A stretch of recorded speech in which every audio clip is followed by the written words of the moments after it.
Pernah kepikiran gak sih apa yang sebenarnya terjadi di dalam sebuah kelas musik modern? Ini tuh bukan cuma soal belajar not balok atau nyanyi lagu loh.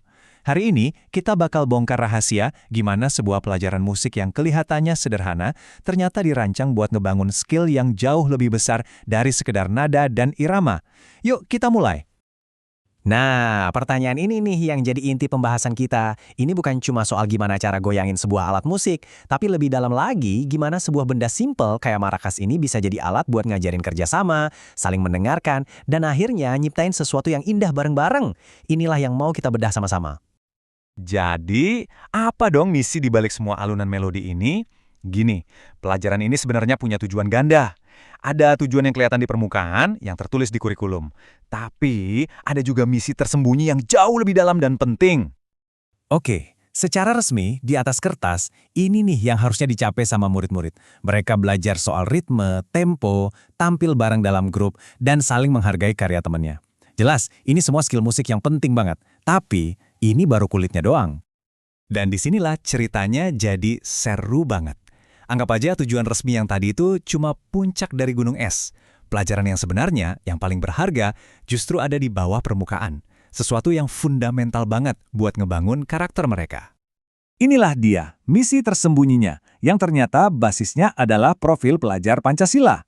Jadi, setiap pukulan tamborin itu sebenarnya latihan teamwork. Setiap pola ritme baru yang mereka ciptain, itu latihan kreativitas. Pas mereka nge-review penampilan grupnya, itu berpikir kritis. Dan yang keren, suksesnya satu grup itu bergantung sama kemandirian tiap orang. Keren kan? Ini tuh pelajaran hidup yang dibungkus jadi pelajaran musik.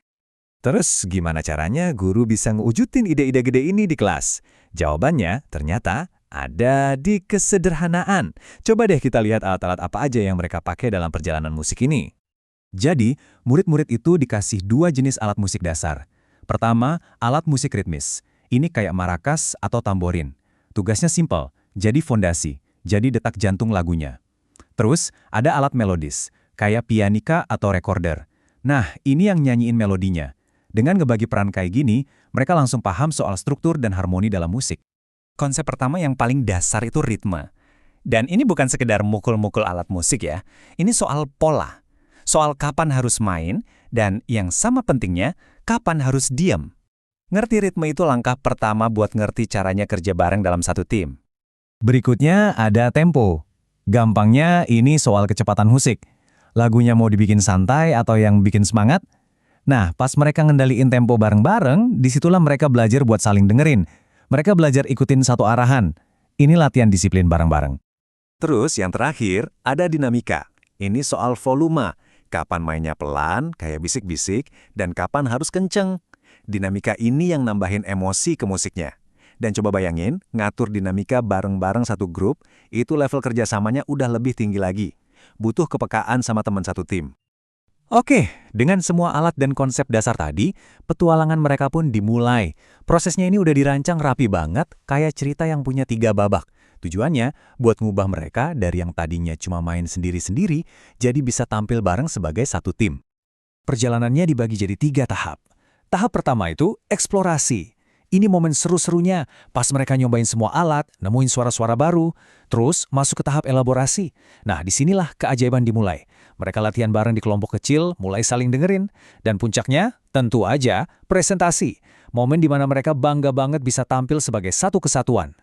Nah, pola ritme ini, ta, ti, ta, kelihatannya simple banget kan? Tapi disinilah kuncinya. Gurunya tuh nggak nyuruh mereka mainin simfoni Beethoven, justru mereka mulai dari pola sederhana ini. Pola ini yang jadi bahasa universal mereka, jadi fondasi buat mereka ngebangun kerjasama tim. Dan inilah momen ahanya, titik baliknya. Pas mereka udah di kelompok, isinya 4-6 orang, fokus mereka tuh udah nggak ke alat musik sendiri lagi. Mereka mulai benar-benar dengerin temennya. Mereka mulai nyamain tempo, nyatuin ritme, dan mereka sadar suara mereka jadi jauh lebih keren kalau bareng-bareng. Oke, terus gimana guru bisa tahu kalau misi tersembunyi ini sukses? Nah, cara nilainya pun didesain khusus. Bukan cuma lihat jago apa enggak main alat musiknya, tapi buat ngukur harmoni musik sekaligus harmoni sosial di antara mereka. Coba deh lihat rubrik penilaiannya. Iya, ketepatan ritme itu penting. Tapi lihat deh, kerja sama tim punya porsi yang sama pentingnya. Jadi seorang murid bisa aja main ritmenya sempurna, tapi kalau dia nggak bisa kerja bareng timnya, ya berarti tujuan belajarnya belum tercapai sepenuhnya. Ini nunjukin banget kan tujuan ganda dari pelajaran ini? Jadi intinya apa? Penilaiannya itu holistik, ngelihat semuanya. Skill main musik itu cuma 40%. Pengetahuan soal konsepnya 30%. Dan lihat nih, 30% lagi itu datang dari sikap, dari kerjasamanya, dari percaya dirinya. Jadi yang dinilai itu bukan cuma musisinya, tapi manusianya secara utuh. Oke, musiknya udah selesai, tepuk tangan juga udah reda, terus apa yang tersisa? Ternyata dampaknya itu jauh lebih besar dari sekedar satu sesi di ruang musik. Yuk kita simpulkan apa aja sih yang sebenarnya udah berhasil dibangun di sini? Dan inilah kesimpulan utamanya. Mungkin nggak semua murid ini bakal jadi musisi profesional, dan itu nggak apa-apa. Tapi yang pasti, setiap anak yang keluar dari kelas ini bakal bawa sesuatu yang jauh lebih berharga. Mereka jadi lebih ngerti cara kerja bareng, cara nuangin ide kreatif, dan punya pede buat tampil di depan orang. Dan itu bekal buat seumur hidup. Ini semua ninggalin kita dengan satu pertanyaan yang gede banget buat direnungin. Coba bayangin deh, gimana jadinya kalau setiap pelajaran, mau itu matematika, IPA, atau sejarah, dirancang dengan semangat yang sama. Dijadiin perjalanan bareng-bareng dari eksplorasi sampai presentasi.